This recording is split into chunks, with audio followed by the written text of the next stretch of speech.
नवीद मुंतज़िर साहब की गुजारिश कंदुसि त हू पंहिंजी न आज़ाद हूंदा जहिड़ी साइड कोन ॿुधाईंदा। हा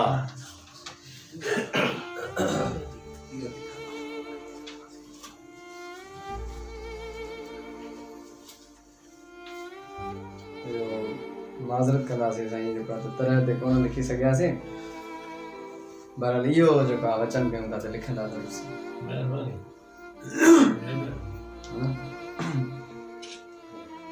अखियूं एॾो सताईंदो, अखियूं एॾो सताईंदो त मूंखे रोइणो पवंदो।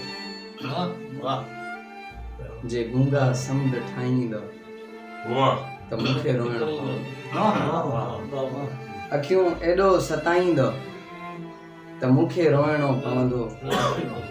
जे गूंगा समुंड ठाहींदो त मूंखे रोइणो पवंदो।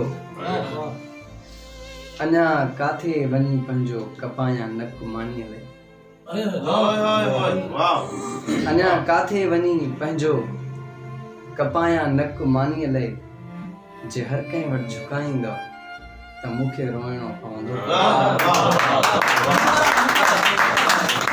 अञा काथे वञी पंहिंजो कपायां नक मानीअ लाइ।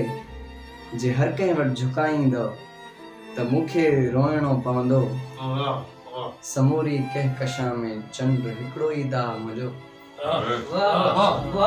समूरी कहकशां में चंड हिकिड़ो ई दा मुंहिंजो।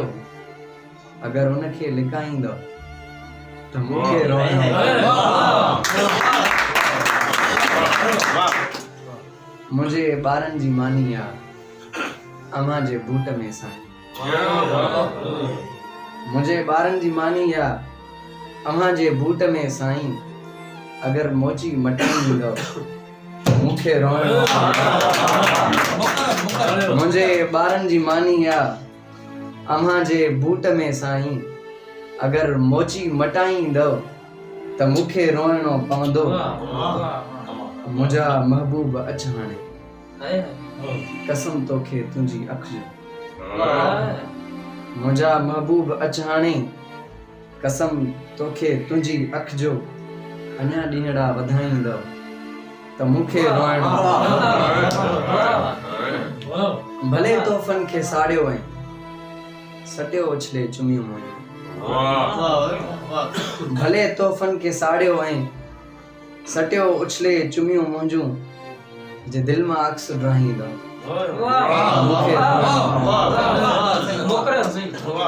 भले तोहफ़नि खे साड़ियो ऐं सटियो उछले चुमियूं मुंहिंजूं। जे दिलि मां अक्स ड्राहींदो त मूंखे रोइणो पवंदो। अखियूं एॾो सताईंदो त मूंखे रोइणो पवंदो। जे गूंगा समुंड ठाहींदो त मूंखे रोइणो पवंदो।